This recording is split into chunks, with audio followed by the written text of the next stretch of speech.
Good morning over here on Facebook Live. Good morning, everyone. My name is Cassandra Williams of Cassandra Williams Enterprise. Good morning to the replay viewers, evening, afternoon, whatever time you're going to be watching this. Thank you for coming into the morning tea, and we're talking about the rules of engagement. How do you handle when things come and you feel like you have to go to war, you have to fight? There is a purpose, there is a way of doing things. Good morning, Coach Sylvia. Thank you for coming in, my sister. And so I'm a victory coach, and what I do is I help wise, busy professional women and kingdom leaders build the life that they've always dreamed of and live there. That's very key that you live there, because so often you can attain the goal, but can you live there? Do you know what it's going to take to live in that place of happiness? In the state of the world that we live in right now, there are certain things that we as the people are going to have to do, because guess what? If we are going to continue to live on the other side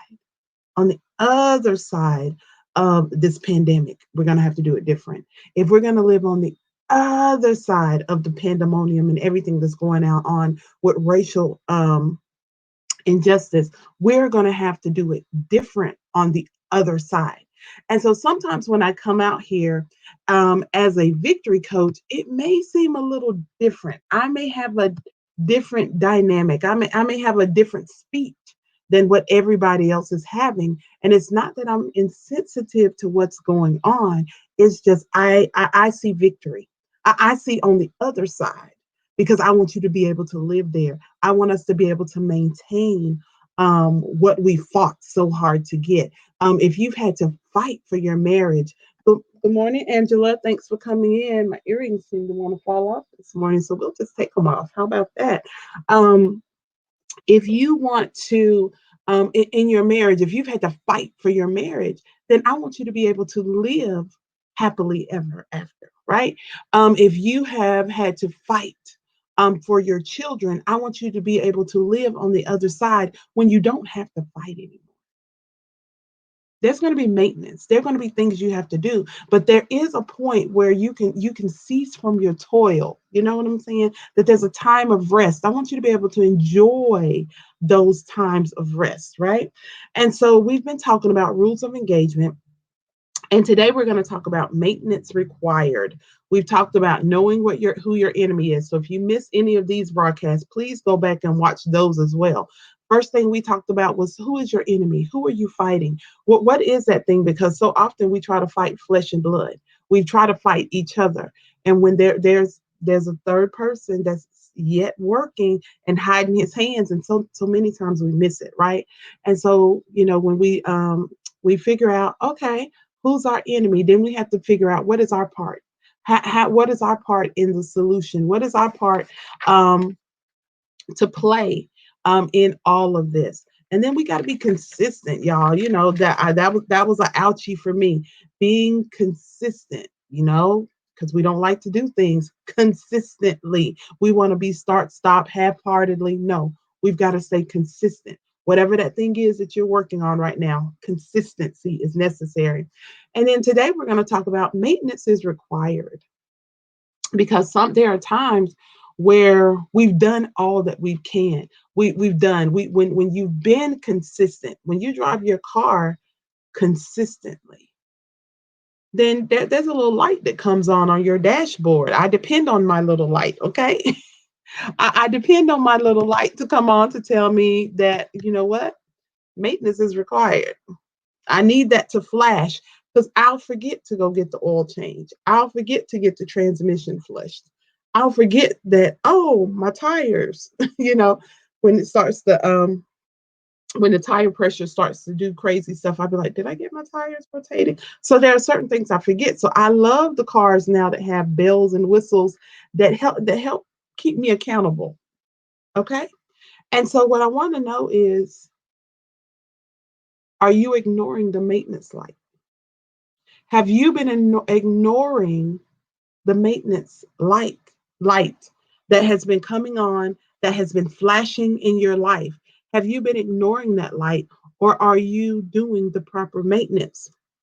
And I want to take a brief moment to my sister Tamika Stredick to thank her for her book.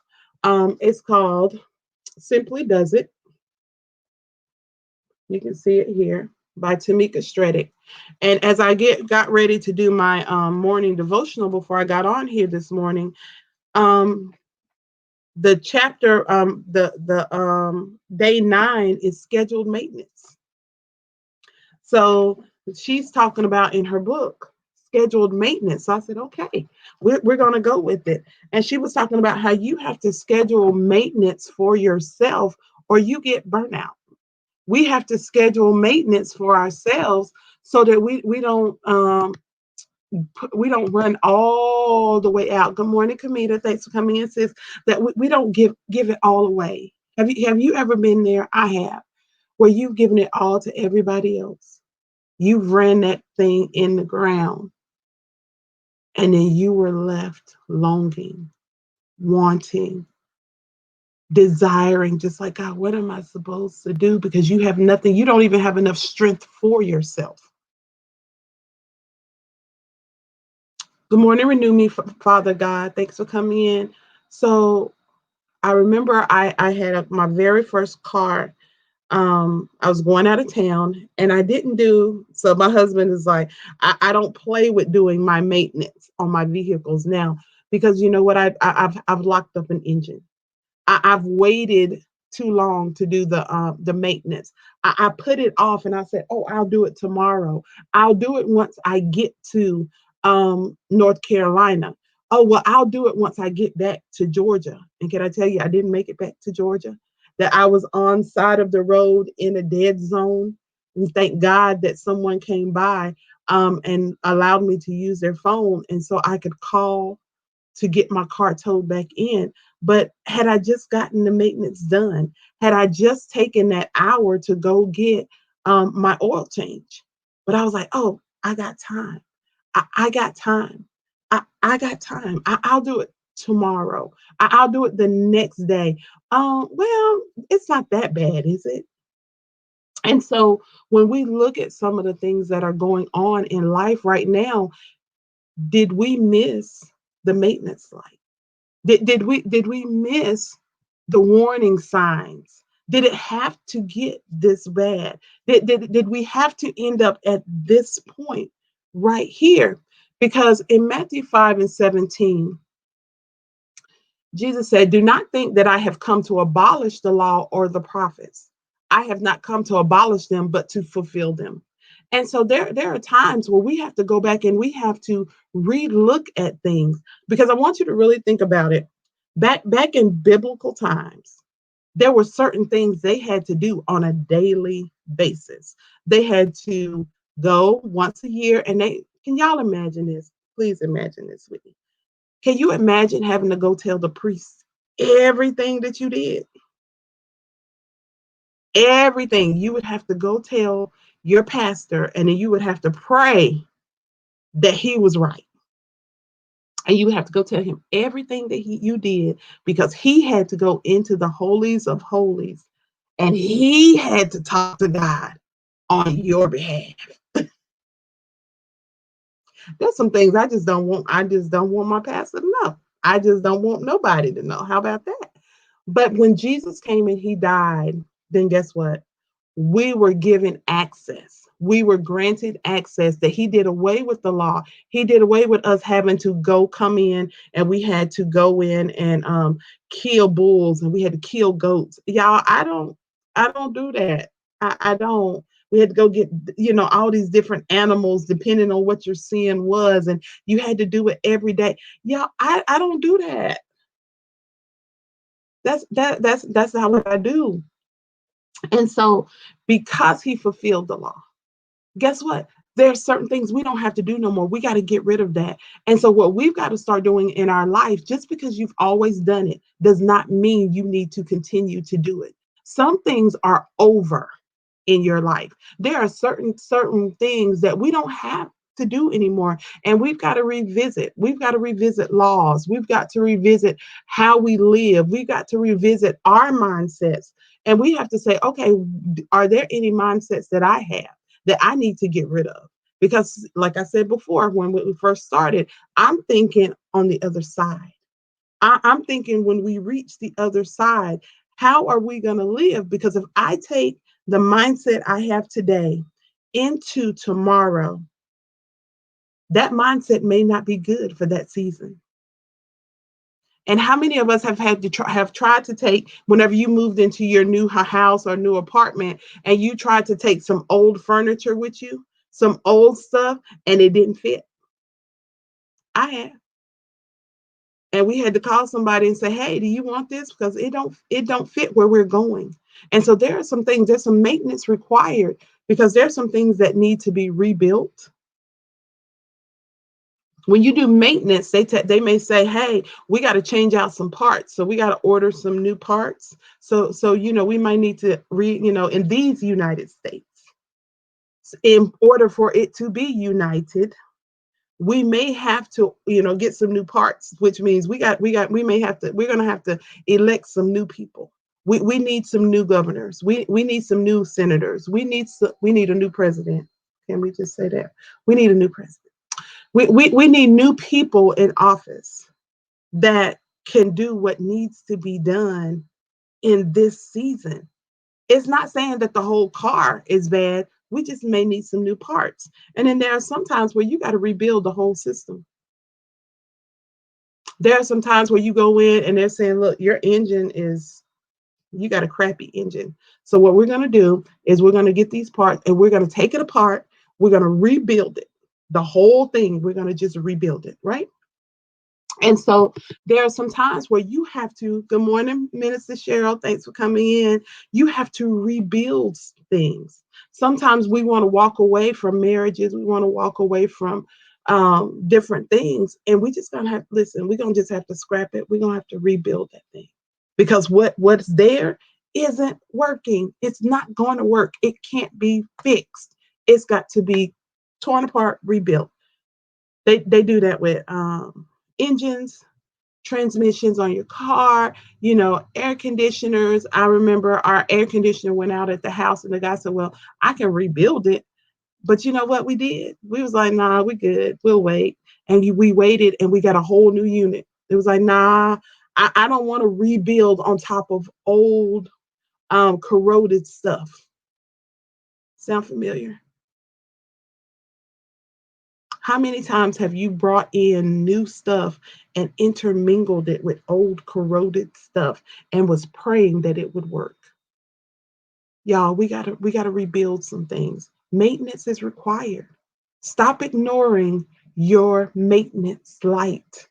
This is how we keep ending up here. This is how you keep ending up in places in your life. This is how you keep ending up in burnout. This is how you keep giving everything to everybody else. Because when the maintenance light starts blinking, when you start getting agitated, when you start getting tired, when you start not being able to sleep, when your heart is just like, "Oh my God," when you're normally very joyful, but now your heart is heavy, maintenance. For some of you, your maintenance light is going off. I'm one of those people that I feel. And so for me, my maintenance light around Sunday, my maintenance light started going off, and I had to disconnect for my health, because I knew where I was going, and God was like, "No, I don't need you there, because I've called you to be a mouthpiece, and you have a purpose to do." And so if I get caught up in everything that's going on and my maintenance light is going off, I'm no good to anybody else. And so for some of you, your maintenance light is saying, "I need maintenance required, maintenance required, maintenance required." This is what you're seeing. You're literally seeing this. Are you ignoring it?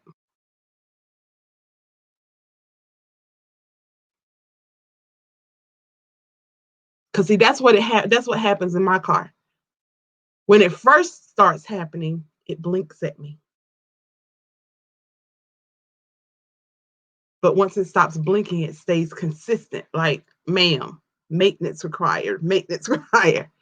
And so some of us have been ignoring the signs. Don't ignore the signs in your life. Proverbs 11:25, it says, "A generous person will prosper." Whoever refreshes others will be refreshed. The same thing you've given is going to come back to you. You've poured into everybody else. God says, now I want to pour back into you. Do the proper maintenance. First of all, on yourself. Do the maintenance that you need because you can't run and run and run and run and run and then expect to be good for everybody else. If you never stop and do the proper maintenance. Jesus said, I came to fulfill. I didn't come to abolish it. I didn't come to get rid of it. He said, I came to fulfill it. And because he fulfilled it, certain things we don't have to do anymore. So you're always constantly having to go in and check in your life. You don't have to do some of the things that you did at 13. You don't have to do some of the things that you did as a 5-year-old. You don't have to do some of the things that you were doing as a baby now that you are an adult.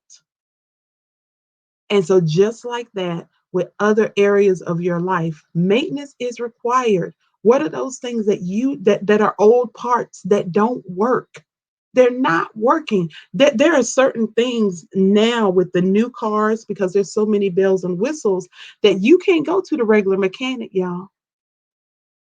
You can't go to Uncle Bubba and ask him to fix your car now because guess what? Everything is becoming electronic. So Uncle Bubba don't have the correct he doesn't have the correct equipment to do maintenance on your car. So you got to make sure you've connected with the right people that can help you in this season. That if your maintenance light is blinking, if your maintenance light is doing this, then you better know where you need to take it. You better know who you need to talk to. You better know who you need to connect with to ensure that you are getting the proper care because everybody is not certified. Can I say that? Everybody ain't certified. Everybody's not qualified and everybody's not called to do what needs to be done in your life. That's why we got to know our role. You got to know your heart may be to serve in a certain area. I love to sing. Okay, in the shower. I love to sing in the shower, but I'm not called to lead worship up in front of people. I pray, but I don't pray like my sister Kamita, who will pray fire down. Okay, I know my lane. And so I don't try to be anybody else. I don't try to be um, something that I'm not. I flow in my lane, and that helps me maintain. Remember, I want you to build the life that you've always dreamed of, but I want you to live there. So maintenance is going to be required. You don't just so often we've arrived. We've got our healing, but then we went back to eating whatever we wanted to eat. God restored in certain areas concerning your marriage, and you just started back doing whatever you slacked up on prayer. You slacked up on being respectful. You slacked up on the things that you were doing before. You started to see progress with your children, and then guess what? You was like, "Whew, thank you, Jesus. I need a rest." Whew. Because see, sometimes y'all, our idea of rest and God's idea of rest is two different things. Yeah, maybe you put the sword down, but you don't come off the wall. You just take a breath. But y'all, we got in the bed, got in the covers, pulled the covers up over our head, and we was like, oh, that assignment is over. No, some of y'all left the wall too soon. God didn't tell you to come off the wall. He said, take a breath.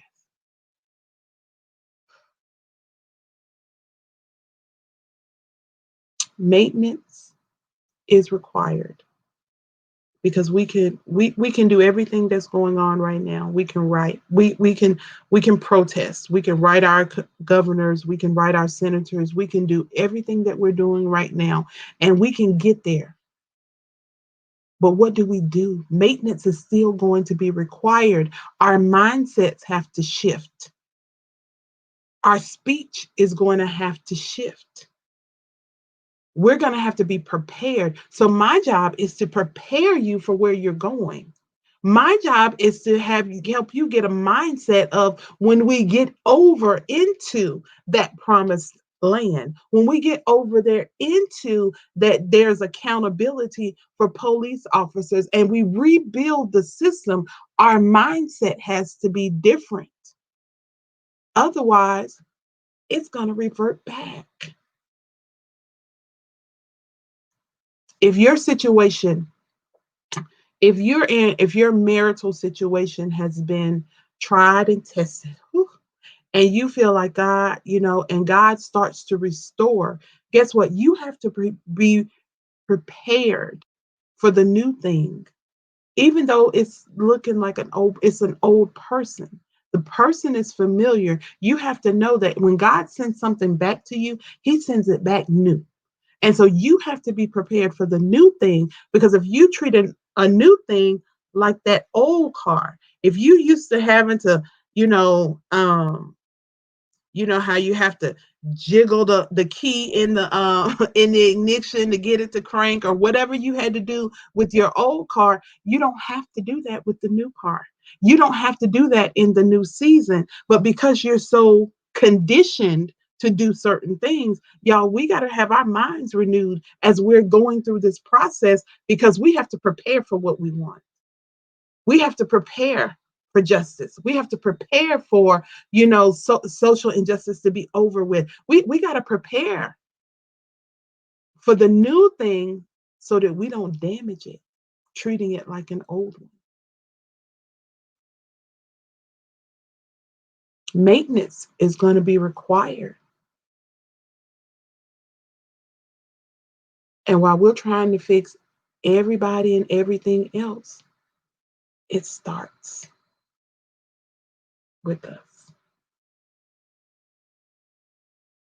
It starts with me. I get up every morning and I say, God, search me, search my heart, search me and show me anything in me, because it's nothing worse than fighting for something and you get it and you don't know how to handle it. It's nothing like fighting that spirit of poverty and then you get there and you get everything, and then all of a sudden you lose it because you don't know how to handle it. You mess it up, you self sabotage because you never prepared. You fought for it, you wanted it, but you never prepared for the new thing that's coming into your life. So I want us to prepare for what we're fighting for. So, guys, thank you so much for coming in this morning. Those of you that have gotten here by way of a share, an invite, or a tag, thank you so much. My name is Cassandra Williams of Cassandra Williams Enterprise. I am your victory coach, and you can connect with me at www.thecassandrawilliams.com.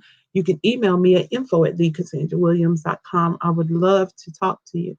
If you find yourself in a place where you're like, look, coach, I just listen, I'm not good, because some of you are not good. And you need to stop telling people I'm good. You know you're not. You're not good. You're not handling this well. You don't know what to do in this moment with everything that's going on, that you are like a fish out of water, because all of this has taken your breath away. I want you to connect with me, www.thecassandrawilliams.com, or feel free to go to bit.ly/SCW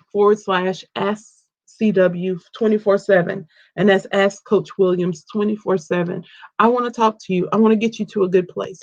Your maintenance light is on, and it's time to deal with that before we get to the other side. I need you in a good place when we get over there, because I need you to be able to stay there. I don't need you falling out, breaking down. We don't need you on the side of the road. We don't need you on the side of the road. We need you. We don't want to leave anybody behind over here on this side. We want you to go with us as we cross over.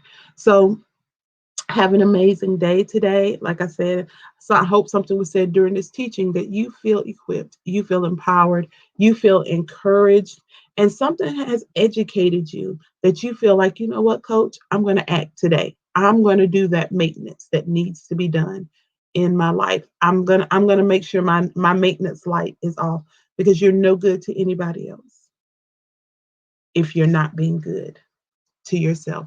Have an amazing day, everybody. I will talk to you later. I've got to get ready to go to dental appointments today. Some of the appointments have opened up. So have an amazing rest of your day. Continue to share these videos out with your friends, your family, those people that may need just a little push, that little encouragement for their day. And again, if you did not get Tamika Streddick's book, if you haven't seen it yet, it's an excellent read. It's a 30-day journal. And it's for it's called Simply Does It, Tried and Proven Strategies for the Multitasking Mompreneur. So if you're a mommy and entrepreneur, this is for you. It helps get you centered, okay? So I love you guys. Have an amazing rest of your day. Bye.